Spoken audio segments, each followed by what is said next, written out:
dari yang hamba dengar, sepertinya Ratu Balkis mau menerima seruan yang mulia untuk menyembah Allah. Karena dia ingin mengetahui seperti apa kerajaan yang mulia. Oleh karena itu, Ratu Balkis akan mengirim utusannya untuk melihat kerajaan Nabi Sulaiman. Kemudian memerintahkan jin untuk membuat dan mempersiapkan kerajaan yang indah yang halamannya dipenuhi dengan permata yang berkilau untuk menyambut utusan tersebut. Kemudian utusan Ratu Balkis datang dan alangkah takutnya mereka bahwa ternyata Nabi Sulaiman sekaya itu. Kemudian utusan tersebut menghadap Nabi Sulaiman sambil membawa hadiah dari Ratu Balkis.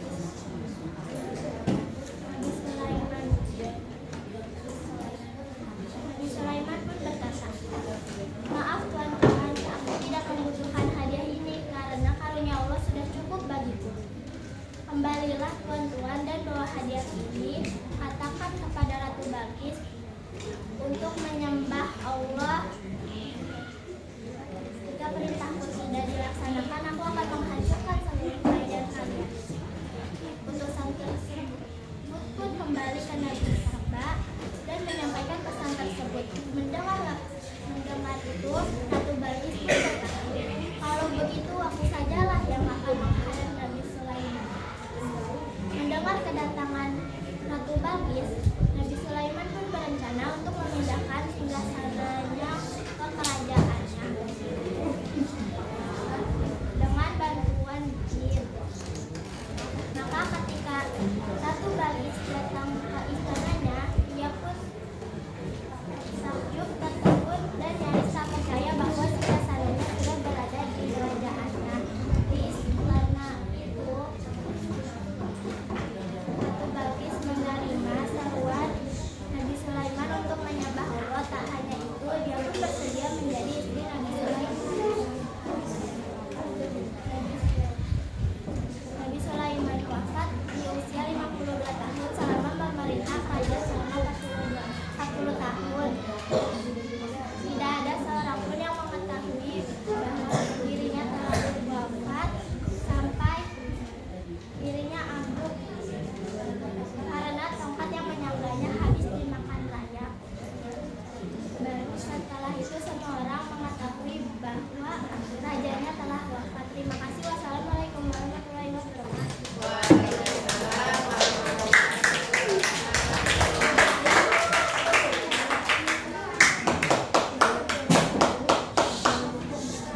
Baik, berikutnya kita beranjak ke sesi ketiga, yaitu Ananda Cakra.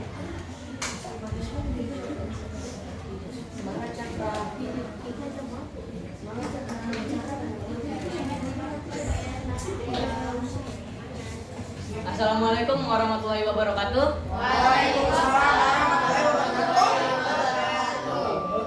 Saya Cakar Baskara Siregar akan menceritakan sejarah tentang bagaimana sebuah letusan gunung bisa mengubah suhu dunia dan menurunkan iklim global.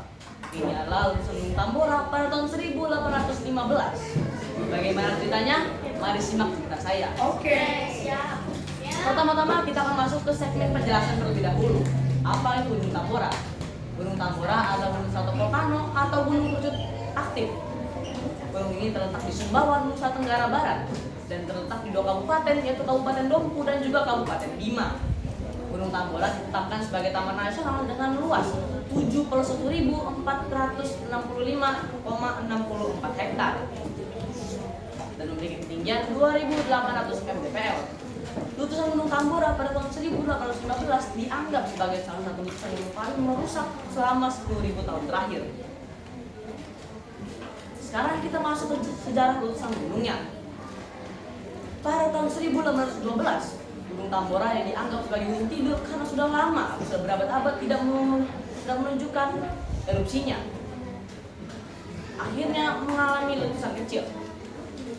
Gunung Tambora mengalami letusan freatik atau letusan kecil yang disebabkan oleh air yang menguap dari bawah tanah. Puncaknya pada tanggal 5 April tahun 1815, Gunung Tambora meletus, memuntahkan abu vulkanik ke langit.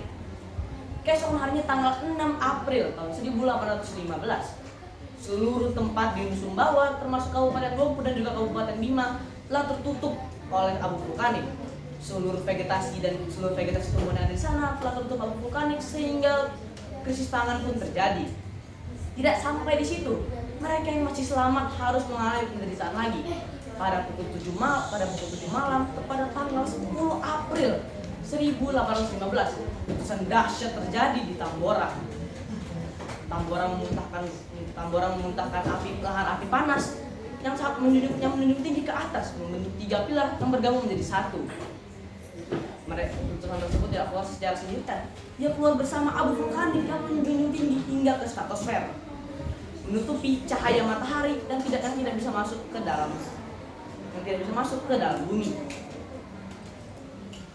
Digambarkan saat itu kolom letusan Tambora runtuh, membuat aliran lahar panas yang menyebar ke seluruh Sumbawa dan juga menyebar ke seluruh aliran laut, membunuh banyak sekali orang dan melewati apa saja yang ia lewati. Lantas bagaimana dampak dari ledakan Gunung Tambora?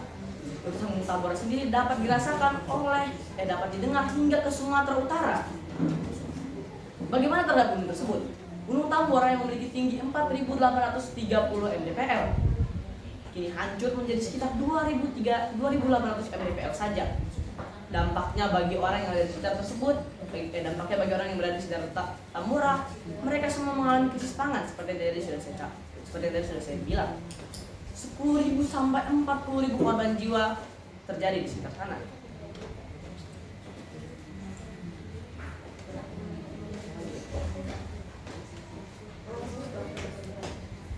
Dampak dari letusan Gunung Tambora tidak hanya dirasakan di Indonesia, namun juga hingga ke Eropa Tenggara. Epidemi tifus yang saat itu diperparah oleh kondisi cuaca yang sangat buruk terjadi di Eropa Tenggara. Sementara di negara-negara bagian Eropa lainnya terjadi krisis pangan dikarenakan seluruh vegetasi tumbuhan hancur. Di India dan Cina, mereka mengalami gagal panen selama 3 kali dikarenakan cahaya matahari tidak bisa masuk atau dipantulkan kembali. Di Amerika Serikat, mereka juga mengalami gagal pangan serta juga kenaikan harga pangan yang diakibatkan oleh krisis pangan. Buat beberapa orang harus pindah ke Ohio untuk mencari iklim yang lebih baik lagi. Dan begitulah dampak dari letusan Tambora yang dapat didengar hingga ke Sumatera dan dapat dirasakan hingga ke Eropa. Saya Cara Baskara Siregar mengucapkan terima kasih dan jika ada salah kata mengucapkan minta maaf. Assalamualaikum warahmatullahi wabarakatuh.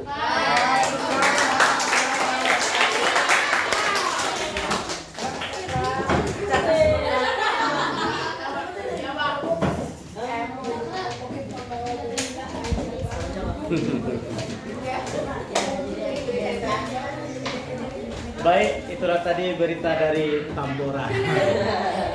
Berikutnya Ananda Maldi.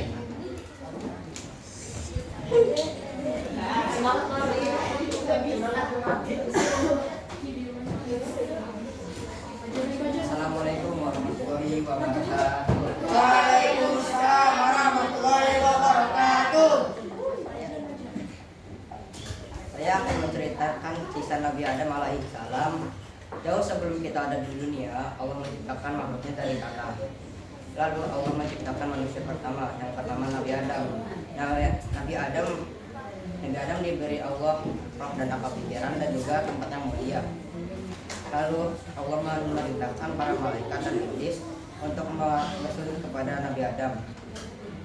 Malaikat pun menurut perintah Allah, namun iblis menolak.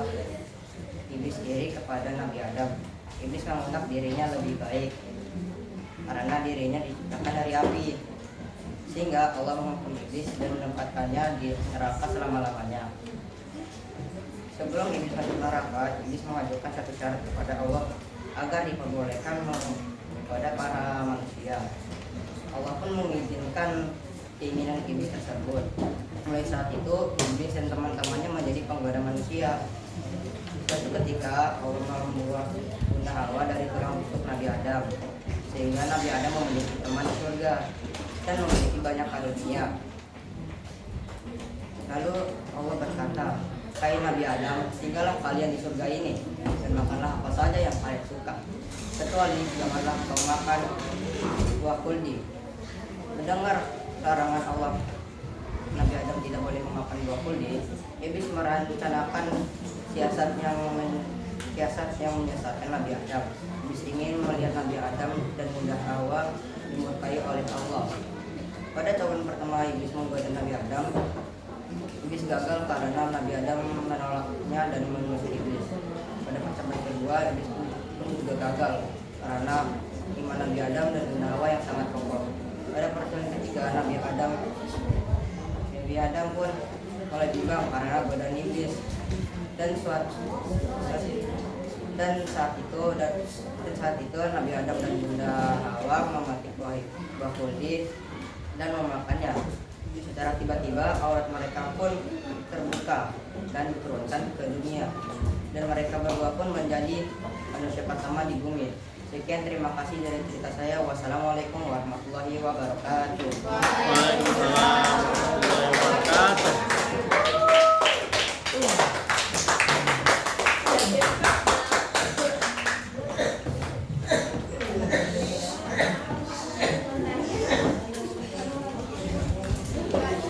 Ayo Pak.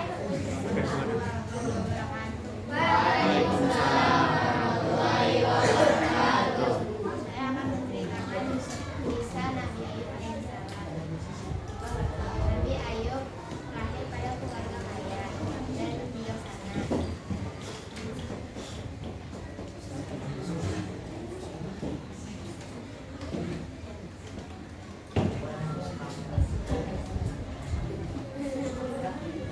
Walaupun Nabi Ayub kaya, dia tidak sombong dan selalu membantu orang yang membutuhkan. Nabi Ayub orang yang bijaksana dan dermawan.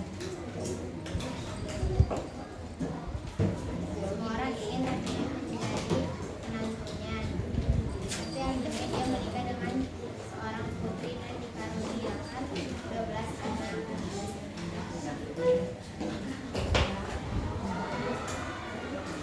Saking taatnya Nabi Ayub kepada Allah, Iblis ingin menggodanya dengan hartanya yang semua dan keluarganya meninggal. Ada istrinya yang membantunya. Nabi Ayub tetap taat kepada Allah SWT, dan Nabi Ayub dijadikan penyakit yang mengeluarkan anak. Tapi Nabi Ayub tetap takut pada Allah SWT, dan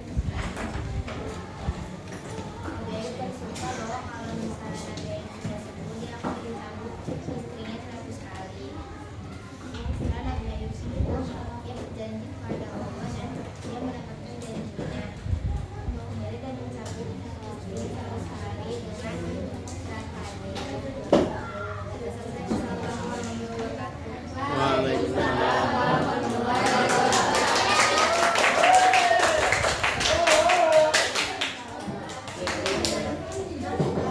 Berikutnya Ananda Zulfa.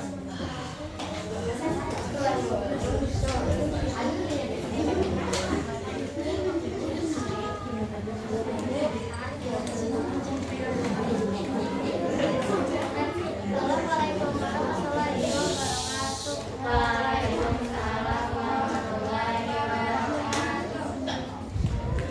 Kita sambung lagi. Saya menceritakan tentang legenda daerah yaitu Makeongnas. Pada zaman dahulu di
dari saya mohon maaf kalau ada salah kata. Assalamualaikum warahmatullahi wabarakatuh. Waalaikumsalam warahmatullahi wabarakatuh.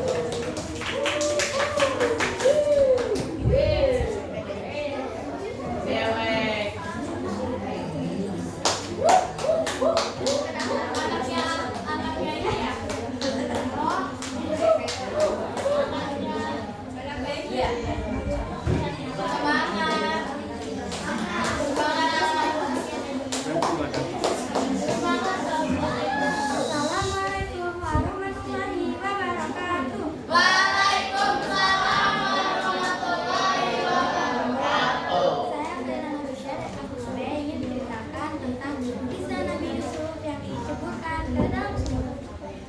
Nabi Yusuf adalah putra dari Nabi Yakub.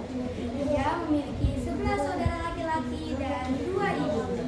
Semasa kecilnya, Nabi Yusuf tidak disukai oleh saudara-saudaranya. Padahal Nabi Yusuf tidak bersalah kepadanya. Namun, tiba-tiba saudara-saudaranya menjeburkan Nabi Yusuf ke dalam sebuah sumur. Dan saudara-saudaranya bilang kepada Nabi Yakub bahwa Nabi Yusuf telah meninggal di makan hewan buas. Berkat pertolongan Allah, ada seorang pedagang-pedagang ingin mengambil air di dalam sebuah sumur. Lalu mereka menemui Nabi Yusuf yang disuap ke dalam sebuah sumur. Nabi Yusuf dibawa ke negara Mesir.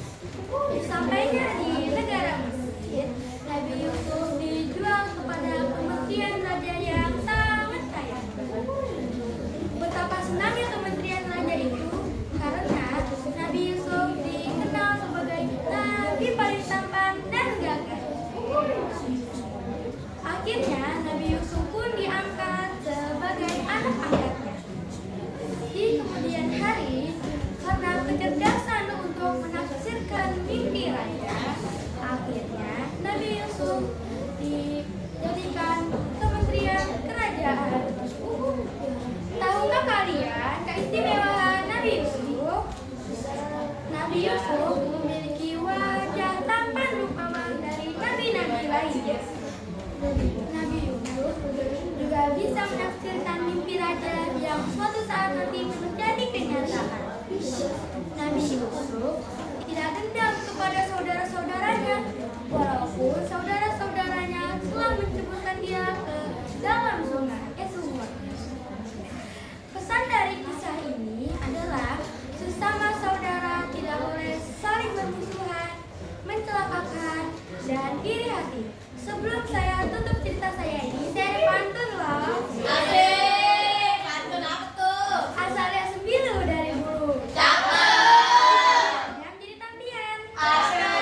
Saya menyusun jari 10, salah dan khilaf, mohon dimaafkan. Assalamualaikum warahmatullahi wabarakatuh.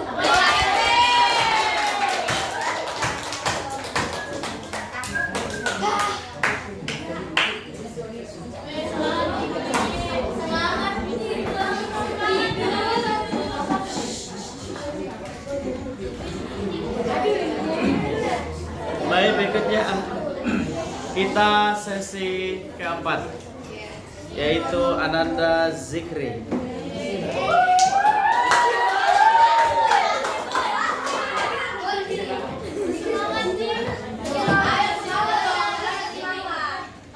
Assalamualaikum warahmatullahi wabarakatuh.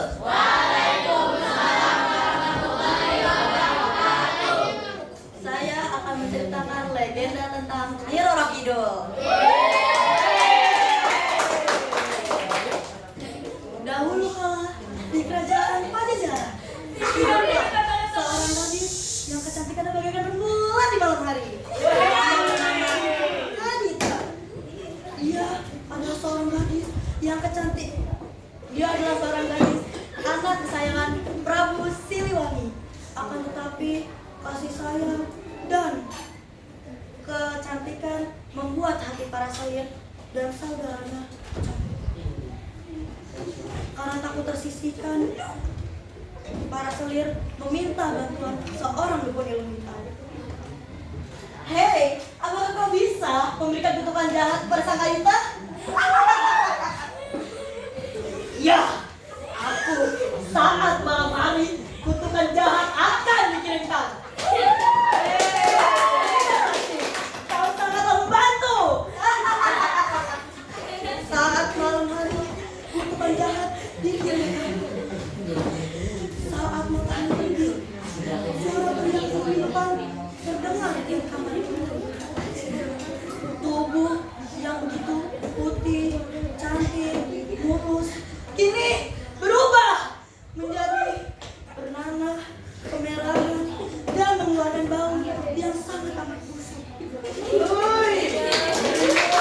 Prabu Siliwangi sangat berduka atas hal itu.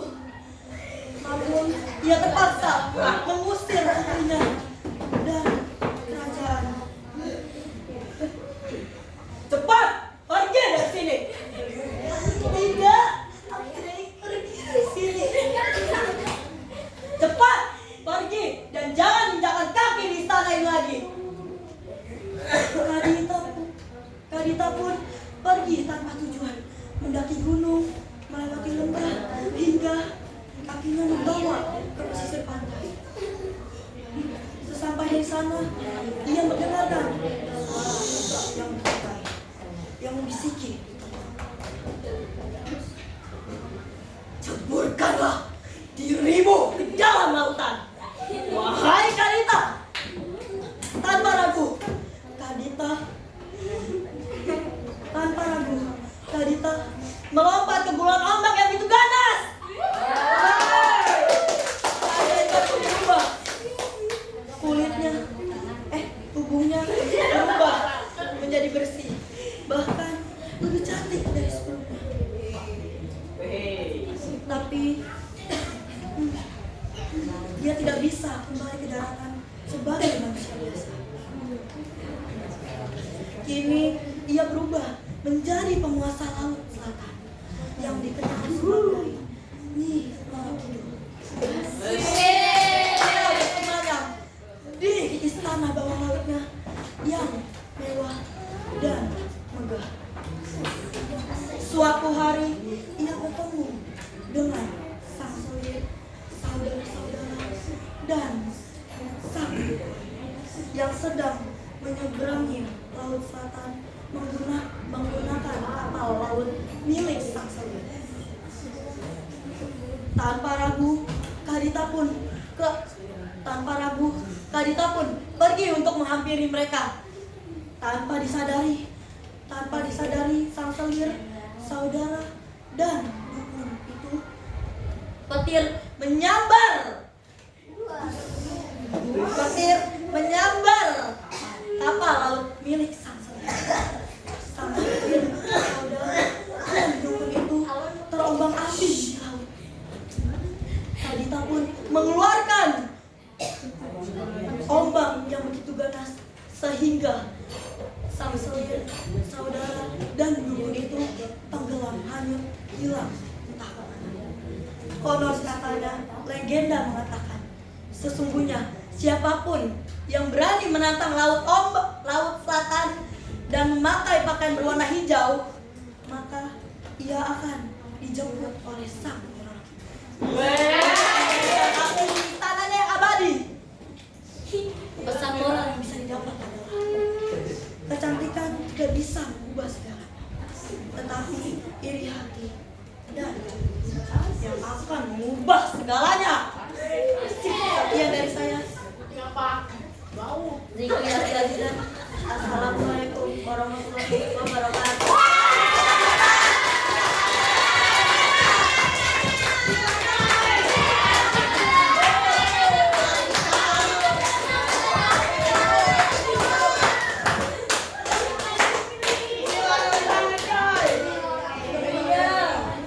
Baik, terima kasih. Berikutnya yaitu Ananda Rayyan.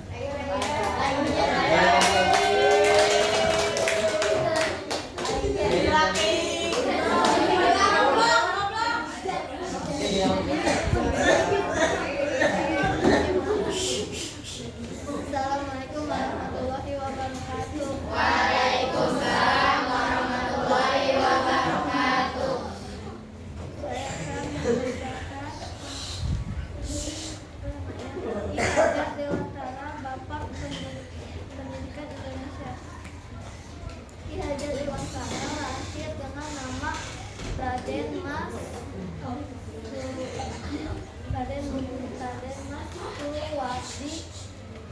meninggal. Ia berasal dari keluarga bangsawan. Namun ia tidak ingin hidup sama sendirian. Ia merasa sedih melihat rakyatnya tidak mendapat hak pendidikan. Baginya pendidikan adalah kunci pembebasan pembodohan, membebaskan bangsa dari pembodohan penjajah.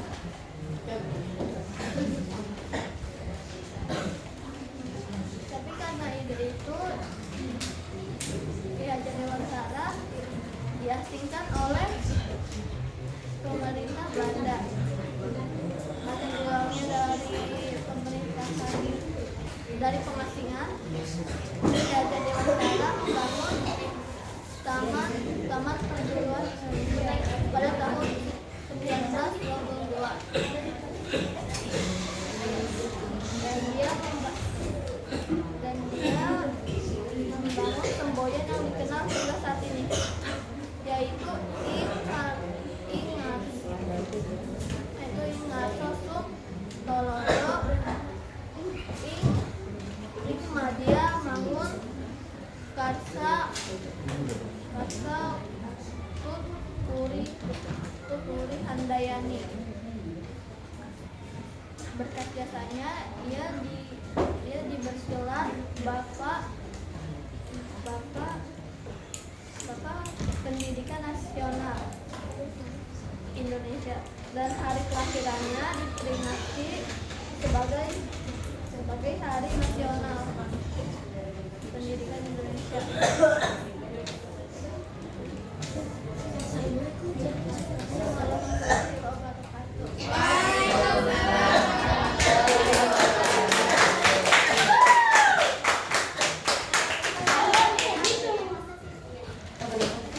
Berikutnya Ananda Zamzami. Assalamualaikum warahmatullahi wabarakatuh. Waalaikumsalam warahmatullahi wabarakatuh. Saya akan menceritakan pada suatu hari ada 4 sekolah online, yaitu rusa, kelinci, kura-kura, dan burung. Mereka dipakai dan saling tahu mengawalnya. Suatu hari rusa tertidur kembali dan hingga membuat teman-temannya pun khawatir. Lalu mereka kembali tugas untuk mencari si rusa. Tugas untuk mengelilingi hutan. Saya sedang mencari hutan. Dia menemukan rusa itu sedang terjebak oleh jebakan penghuni. Mereka pun memberitahukan kepada teman-temannya untuk menolong si rusa. Mereka bertiga pun berusaha untuk melepaskan jebakan itu dari tubuh rusa. Rusa dapat melepaskan diri. Bagian dari edukasi, Rusa mengajak teman-temannya mengelilingi kampus. Assalamualaikum warahmatullahi wabarakatuh. Waalaikumsalam warahmatullahi wabarakatuh.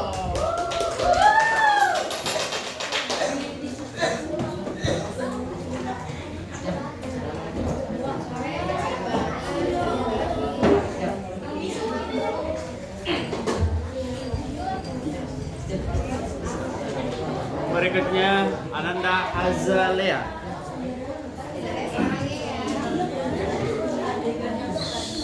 Assalamualaikum warahmatullahi wabarakatuh. Waalaikumsalam warahmatullahi wabarakatuh. Saya ingin menceritakan kisah tentang Nabi Nuh. Teman-teman tentu sudah tahu kisah Nabi Nuh alaihissalam tentang bahayanya yang besar. Tentang bahayanya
Berikutnya Ananda Delia.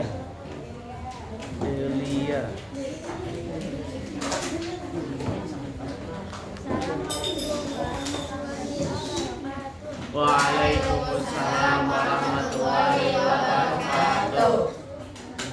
Menceritakan perjalanan Nabi Muhammad SAW dari Makkah ke Yerusalem. Suatu malam ketika Nabi Muhammad SAW malaikat Jibril mengawankan. Dia membawa makhluk cantik berwarna putih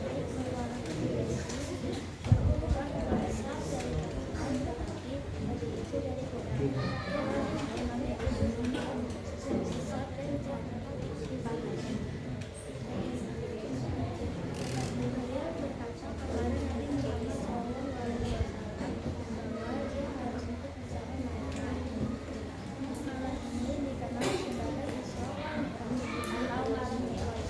Pada malam ini Nabi Muhammad melakukan perjalanan paling ajaib dan mengejutkan yang pernah dilakukan oleh siapapun. Peristiwa Isra ini kemudian dilanjut dengan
Pulang jam berapa?